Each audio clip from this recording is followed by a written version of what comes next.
For God so loved the world, that he gave his only begotten Son, that whosoever believeth in him should not perish, but have everlasting life. For God sent not his Son into the world to condemn the world, but that the world through him might be saved. He that believeth on him is not condemned, but he that believeth not is condemned already, because he hath not believed in the name of the only begotten Son of God. Good evening, everyone. I'm starting this video a little bit early because I have something on tonight, so just trying to get something out there. This passage has come up a couple of times. It's Zechariah 12:1, so I just wanted to take a look at it and do a bit of a real-time study, if you will, on this passage. I've already sort of pondered one part of it, but the rest I think we might just go through and just have a look and see where we end up. Okay, so let's have a read. Let's read through the entire passage. And then we'll start to break it down a little bit and just see what we can learn. This is from Zechariah 12. It says, "The Lord will give salvation. The oracle of the word of the Lord concerning Israel. Thus declares the Lord, who stretched out the heavens and founded the earth, and formed the spirit of man within him. Behold, I am about to make Jerusalem a cup of staggering to all the surrounding peoples. The siege of Jerusalem will also be against Judah. On that day I will make Jerusalem a heavy stone for all the peoples. All who lift it will surely hurt themselves, and all the nations of the earth will gather against it." Now this is the difference, is that in previous destructions of the temple, you didn't have all the nations of the earth gathering, so we know this is a future prophecy that hasn't been fulfilled yet. "On that day, declares the Lord, I will strike every horse with panic and its rider with madness. But for the sake of the house of Judah, I will keep my eyes open, when I strike every horse of the peoples with blindness. Then the clans of Judah shall say to themselves, the inhabitants of Jerusalem have strength through the Lord of hosts their God. On that day I will make the clans of Judah like a blazing pot in the midst of wood, like a flaming torch among sheaves. And they shall devour to the right and to the left all the surrounding peoples. While Jerusalem shall again be inhabited in its place in Jerusalem, and the Lord will give salvation to the tents of Judah first, that the glory of the house of David and the glory of the inhabitants of Jerusalem may not surpass that of Judah. On that day the Lord will protect the inhabitants of Jerusalem, so that the feeblest among them on that day shall be like David, and the house of David shall be like God, like the angel of the Lord going before them. And on that day I will seek to destroy all the nations that come against Jerusalem." Okay, so let's have a look here. So first and foremost, we can see this is about Israel. Let's change this font here. So it's about Israel, so it's about both Judah and Israel. Oh, yeah, just say Judah. So let's say both north and southern or south kingdom. And because of this part down here, so it will be united. So united as one through Jesus. Okay, so, and it says here, "Thus declares the Lord, who stretched out the heavens and founded the earth and formed the spirit of man within him. Behold, I am about to make Jerusalem a cup of staggering." So let's have a look at this first. So Jerusalem, a cup of staggering. See if we can find that anywhere else in the Bible. Cup of staggering, I've heard it before. So cup of staggering doesn't mean it's everywhere, but okay, here we go. So let's take these two references here and just put them in so far, and okay, so one is it's about Jerusalem drinking the cup of staggering. The other is, yeah, so Isaiah 51:22, we might probably find a little bit of info there, because it seems like he's saying, I'm going to give it to your enemies. I do remember this passage. Yep, so that's the same as the other one.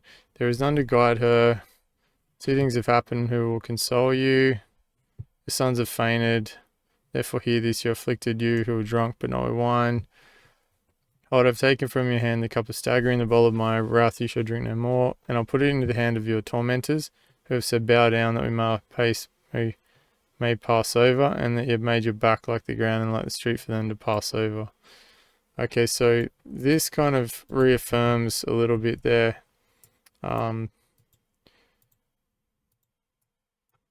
That so we can see here that oops,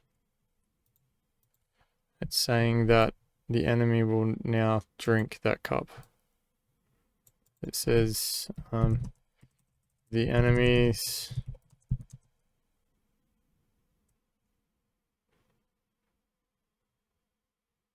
now, who's it addressed to first? The Lord's comfort for Zion. Okay, so it's talking about the enemies of Jerusalem will drink. You know, it's Zion. Will drink the cup of God's staggering.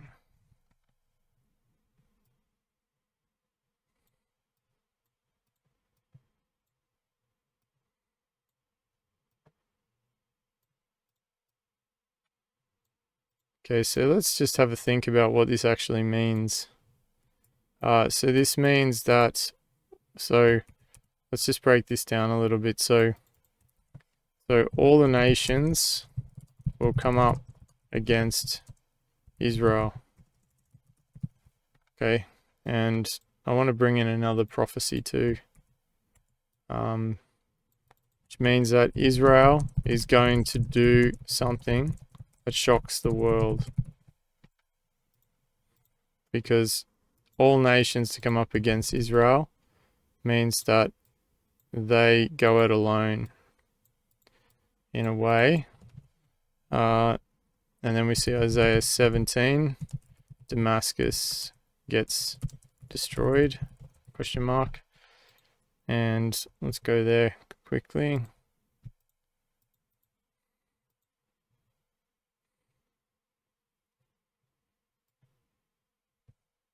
Yep.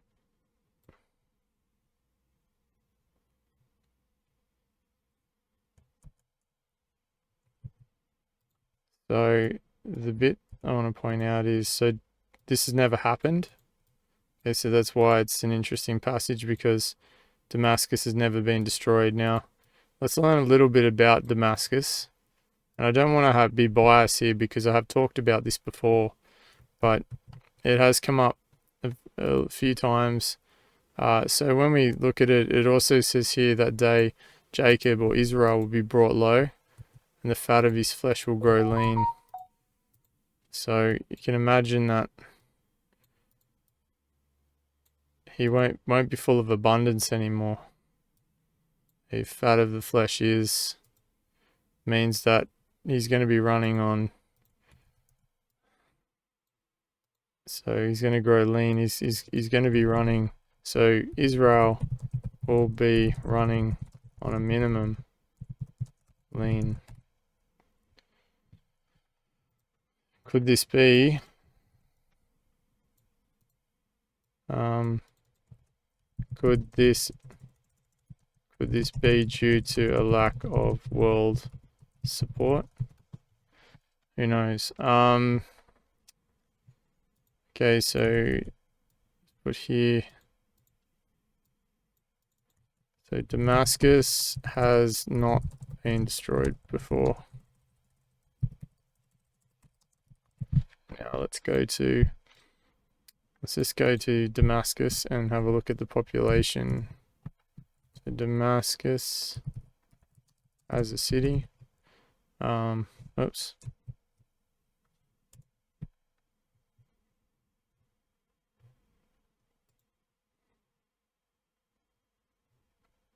It's just okay, so we can see here Damascus is largest capital of Syria. And so we can see that the Damascus is the fourth holiest city in Islam. Okay, so let's start putting that down. So it is fourth holiest Islamic city, capital of Syria. Now, Damascus population.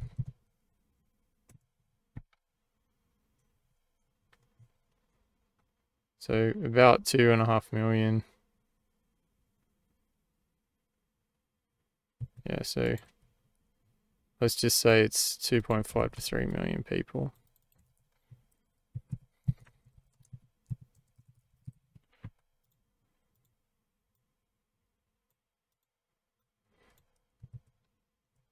Let's go to 2025 Damascus attack.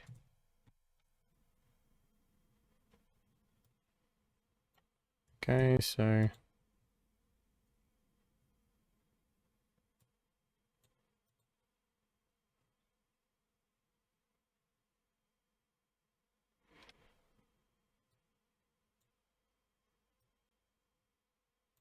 we've already seen a skirmish there. So, and let's just put this here. So, Israel has attacked them before.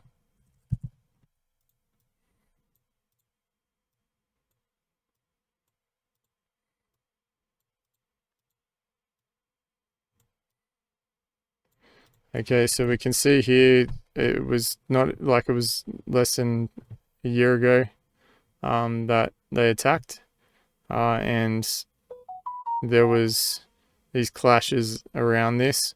They've proposed a demilitarized zone in southern Syria, forbidding Syrian troops from moving there. So you can see that they're already messing with it. I don't know if there's been any more threats. Israel threatens Damascus.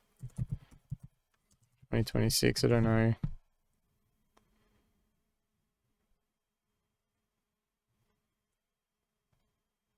Yeah, so they have sort of continued a little bit. I don't know when this was.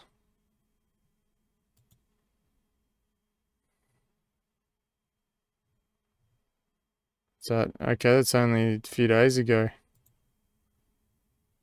Yeah, okay. Israeli provocations aim to draw Damascus into regional escalation. So Damascus is treading carefully to avoid being pulled into the region's escalating tensions. Syria, Israeli friction has surfaced after Israel struck Syrian army sites. The attacks drew condemnations from Saudi Arabia and other Arab.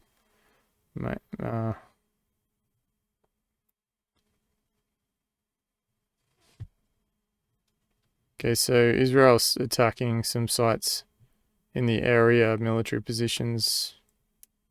Yep, okay, so let's just put this down as a possible, escalation. It could happen. As one example. I mean, anything could happen. But this is like one of those prophecies where, I mean, you're looking at some serious things here. The other one I want to talk about is one that's the most likely.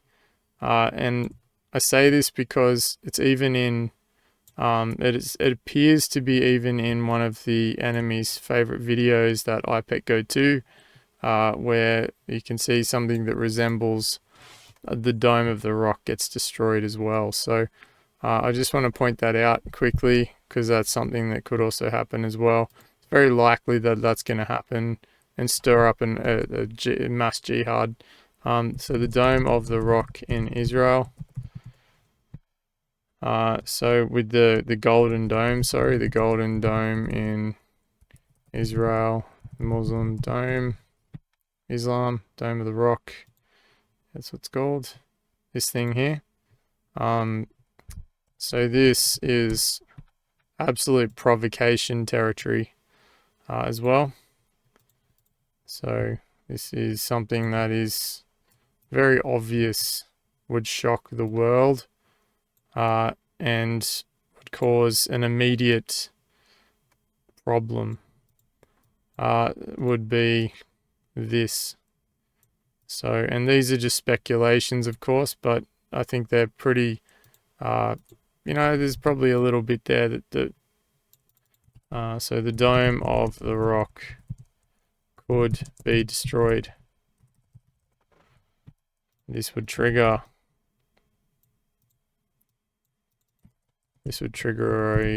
a mass conflict and anarchy inside countries,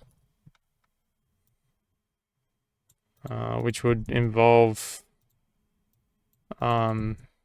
hatred towards Jews and Christians because of association as well. So this would be not a good thing.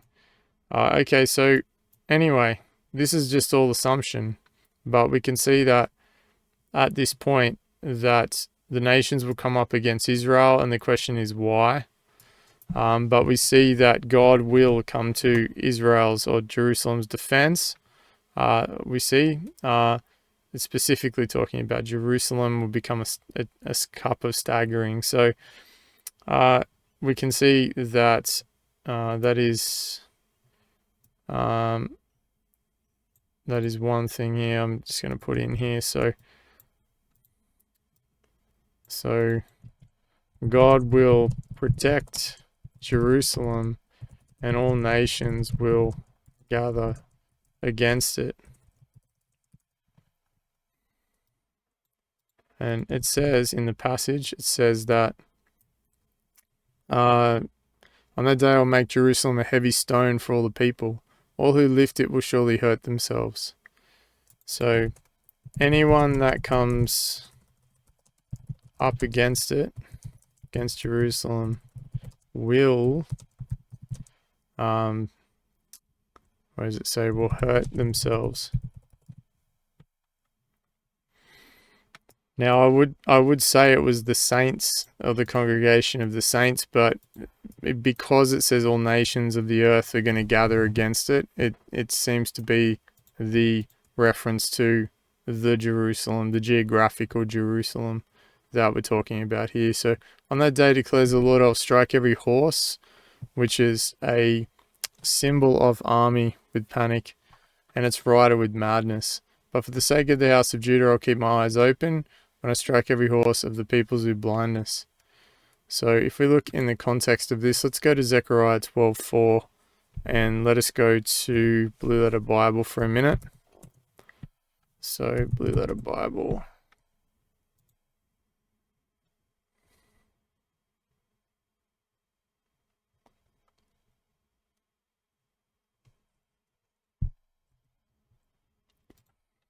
It's a bit slow. There we go.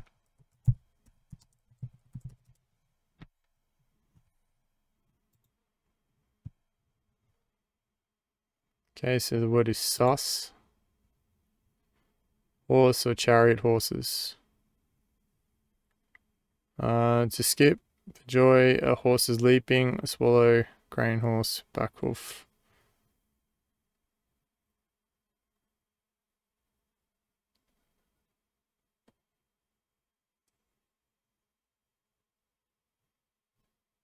Yeah, so horse, so called from its leaping, just like the leaping locust.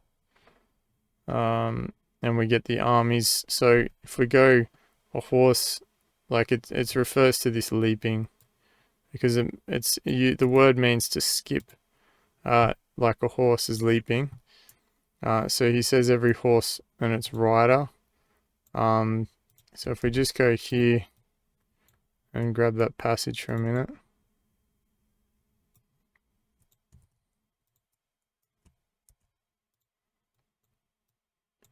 And so to skip here, so if we go into the Bible, there's a couple of passages like Job 38, it's like leap like a locust, and Revelation as well.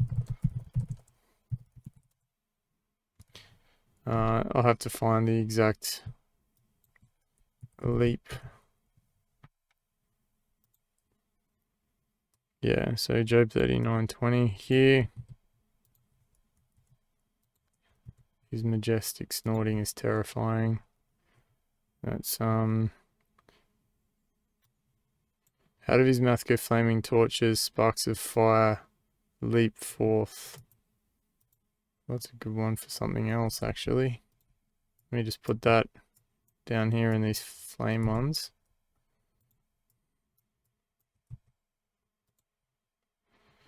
Fire can run against a troop. I can leap over a wall. Spoilers gathered as the caterpillar gathers, as locust leap is leapt upon. As a rumbling of chariots, they leap on the top of the mountains, just like horses leap, like an army, like the crackling of a flame of fire devouring the stubble, like a powerful army drawn up for battle. So that one there is actually, they leap upon the city, they run upon the walls. So this leaping is very much used in these terms as well, like army, military kind of leaping. Yeah, and then with the horse there as well.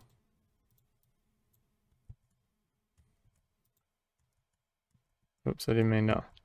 Gotta undo that because I deleted a passage.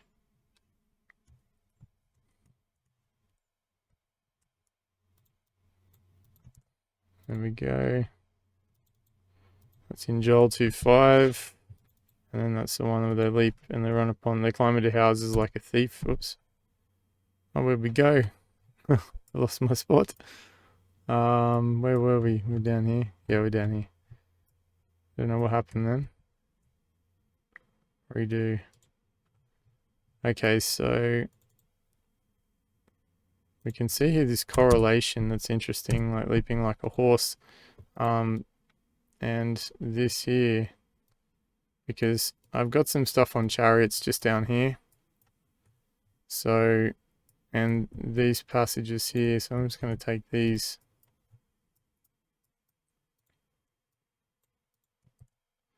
Because what it says here is, there's this reference to torches. So it says, the chariots race madly through the streets, they rush to and fro through the squares, they gleam like torches and they dart like lightning. Then in Job it says, out of his mouth go flaming torches, sparks of fire leap forth. The chariots, oh sorry, that's a repeat of that there. Then it says, with the rumbling of chariots, they leap on top of the mountains like the crackling of flame of fire devouring the stubble. So they're burning the chaff like a powerful army drawn up for battle. So it's God's people. That one, burning the chaff. And then we can see these 7 torches of fire over here. Then the chariots, the noise of their wings was like the noise of many chariots with horses rushing into battle. So these chariots and this other passages all reference an army, just like this references an army, like this references an army. So he's basically saying he's going to cause all the armies, or every horse and its rider, the armies to panic. So they're going to panic, and he'll strike every horse of the peoples with blindness. So he's going to strike those that come in with blindness. Then the clans of Judah shall say to themselves, the inhabitants of Jerusalem have strength through the Lord of hosts, their God. So God's not only going to protect them, he says he's going to strike them with blindness. Just like in the siege of Ben-Hadad. So God is going to strike the enemy with blindness. Let's go find that passage. Hang on. Elijah strikes the enemy with blindness. 2 Kings 6:18.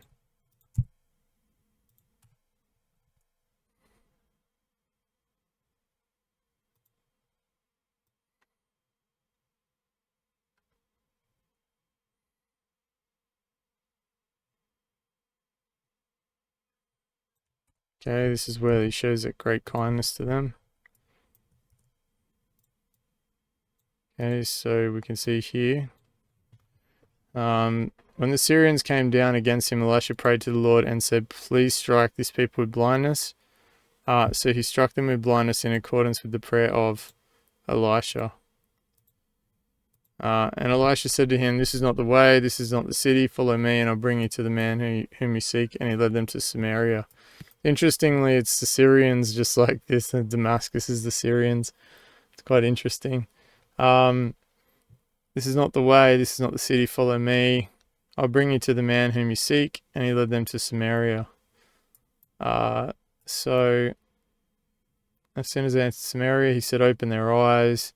He opened their eyes and saw, and behold, they were in the midst of Samaria. As soon as the king of Israel saw them, he said to Elisha, my father, shall I strike them down? Shall I strike them down? He answered, you shall not strike them down. Would you strike down those whom you have taken captive with your sword and with your bow? Set bread and water before them, they may eat and drink and go to their master. So he prepared for them a great feast, and when they had eaten and drunk, he sent them away, and they went to their master. And the Syrians did not come again on raids in the land of Israel. He showed blindness. Treat others how you want to be treated. Because they showed kindness, not blindness, they showed kindness to them, they didn't come and raid them anymore. Okay, so God is going to stand up and fight for Jerusalem and strike the enemies with blindness. On that day I will make the clans of Judah like a blazing pot in the midst of wood. Okay, so like a flaming torch among sheaves. Okay, so this is a bit that is very interesting. So we're going to see here, let's actually take this over here, down here, because he says, like a blazing pot in the midst of wood, and he said devouring the stubble, and then the flaming torch among the sheaves. It's quite similar, isn't it? Let's go to Joel 2:5 and read in context of what it's talking about. Might not be related, but it is very similar. It's about the day of the Lord. So it's about this powerful army. Fire devours before them, and behind them a flame burns. Their land is like the Garden of Eden before them, so in front of them. But behind them is a desolate wilderness. So everything that they head towards is the Garden of Eden, but everything that they leave in their wake is a desolate wilderness. Nothing escapes them. They burn everything. Their appearance is like the appearance of horses, and like war horses they run, so they're like an army. As with the rumbling of chariots, they leap on the top of the mountains, like the crackling of a flame of fire devouring the stubble, like a powerful army drawn up for battle. Before them people are in anguish, all faces grow pale. Like warriors they charge, like soldiers they scale the wall. They march each on his own way, they do not swerve from their paths. They do not jostle one another, each marches in his path. They burst through the weapons and are not halted. They leap upon the city, they run upon the walls, they climb into houses, they enter through the windows like a thief. Like Jesus said, I come like a thief. The earth quakes before them, the heavens tremble, the sun and the moon are darkened, and the stars withdraw their shining. The Lord utters his voice before his army, for his camp is exceedingly great. He who executes his word is powerful. So that is interesting, because it sort of leads to imply that they're taking orders regarding his word itself. The day of the Lord is very great and very awesome. Who can endure it? But I think what it really means is just whoever does what he says is powerful. Who can endure it? So there's this time of this great army coming in and destroying. We do see in Revelation the army of 200 million, but they sort of have I think they get like a fire. Fire comes from heaven and destroys them. So it's a bit different, I think. So let's go back. Judah like a blazing pot in the midst of wood. So we can see the blazing pot is in a few passages too. We've kind of studied this a little bit before. It's in the story of it's a boiling pot. I think it's Jeremiah talks about it, and then Gideon also has like a boiling pot, and then Jerusalem is like a boiling pot. So let's look that passage up. Zechariah 12:6, and let's do some cross-referencing. When we get stuck, we go to the cross-references. Zech 12:6. Okay, the house of Jacob shall be a fire, and the house of Joseph a flame, the house of Esau stubble. They shall burn them and consume them. There shall be no survivor of the house of Esau. So we can see Obadiah's prophecy. Okay, so he says here, for example, he says, so let's just take one of these, for example. He says, Jacob is a fire. So Israel.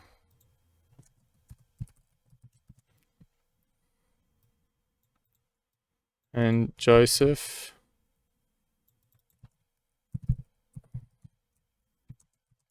A flame.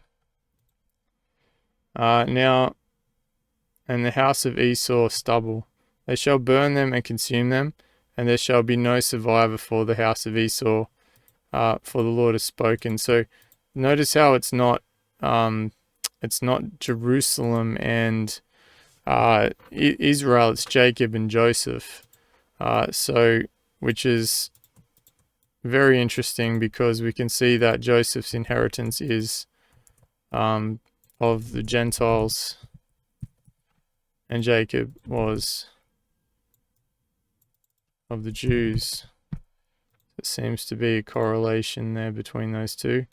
And the house of Esau is obviously on Jacob's side.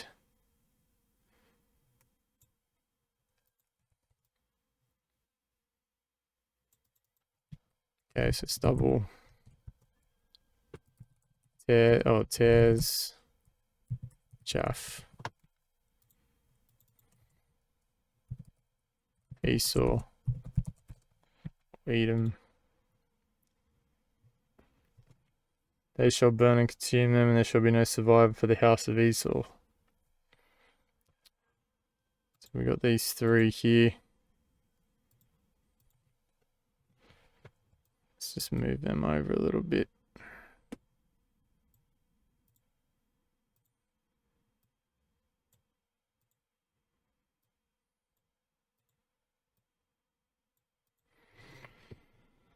All right. All